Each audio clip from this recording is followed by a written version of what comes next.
here we are. This is S.x Love Psych3delics, and I'm your host, Dr. Kat, bringing you psychosexual conversations that will leave you intellectually turned on and hungry for more. And what would you suggest for people who are looking at retreats or even looking at facilitators, working with facilitators? Are there cues that they should look out for? Are there questions that they should ask? Mm-hmm. Yeah, what is core to our values is this notion of being with what is, right? Mm. Meaning that whatever you are feeling at that moment, that there's an environment and there's a practice to be okay with feeling that feeling. For example, many people that come here don't have a relationship with anger, right? Yeah. But anger, when it's not met and when it's suppressed, bleeds out as resentment, frustration, annoyance, victimization, projection, so on and so forth, right? And so what we see often happens in other retreats or in other practices with psychedelics is the facilitators will say, just choose love, or just feel grateful, or just be thankful, right? Love and light. Yeah. Or yeah, exactly. Or just forgive, right? Mm-hmm. Which, to be fair, like, it's how we started. Yeah. But what happens is, maybe before we jump to forgiveness and love, maybe we need to actually feel pissed off first, because we've never allowed ourselves to feel that feeling, because as a kid, mommy and daddy said, don't be angry, don't cry. And then we just started to mask our feelings. Mm-hmm. So I think if I were to share like the highest bit of advice on finding a good facilitator, is qualify their orientation. Is their orientation towards you should be feeling XYZ? Mm-hmm. Okay. That word should is what to watch out for, because they're effectively saying, and look at their schedule, like the workshops that they do or how they hold the container.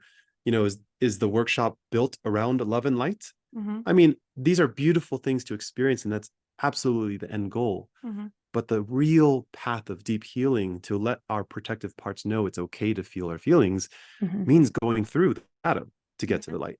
Yeah, I know. I have so much to say about this. When you're earlier talking about, like, facilitator holding one person holding 20 people, it's just like that used to triggers me, and I went through like a long journey about like accepting this. And I think my number one thing is, like, if this person like carries the energy that he knows better than you, he has the power to heal you, he's the shaman or she is the healer, and then I would just immediately feel my body close up. And I have this my teacher, my spiritual teacher for many years, and how, like, I learned from him, what I look for from a facilitator or a retreat container is, like, are they prioritizing safety first? Is there any like inclusivity? Like, every feelings or perceptions, are they valued?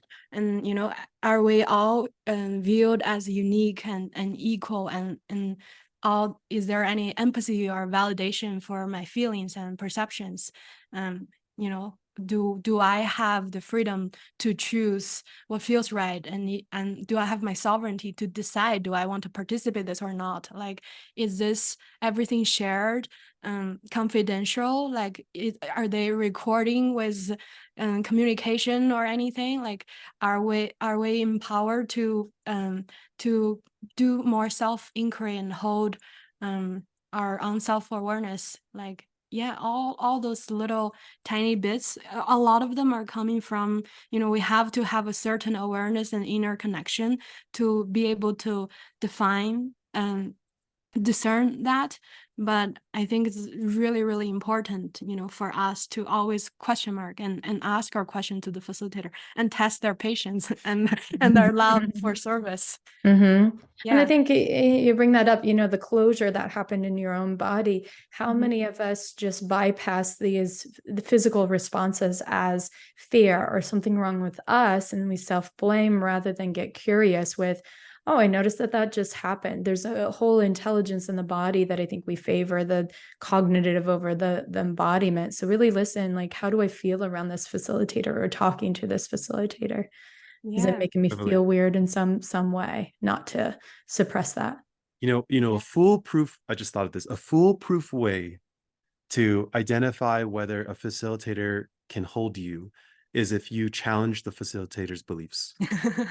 Okay, tell us more, Austin. A lot of people. Yeah, because if they can receive your challenge to their beliefs and not hold their own dogma and receive you in that fullness, then that means that they are likely to allow you to have your own experience maximally, while supporting you, from the ground up, not from the top down of like, this is what you need to believe. Yeah. It does. It allows for this space for, our own innate wisdom to come through versus from outside of us. Well, that was fun. Thanks for tuning in, lovers. And if you want to experience more ecstasy and sexual liberation, head over to s.xlovepsychedelics.com and learn about how you can join me for any one of my online or live events.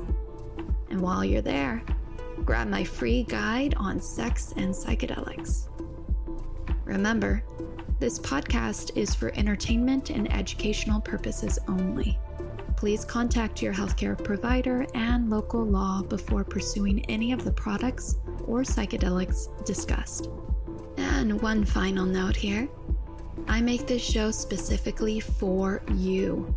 If you're loving the show, then be sure to leave me a review in iTunes or Spotify to let me know. Happy to be here and happy to serve.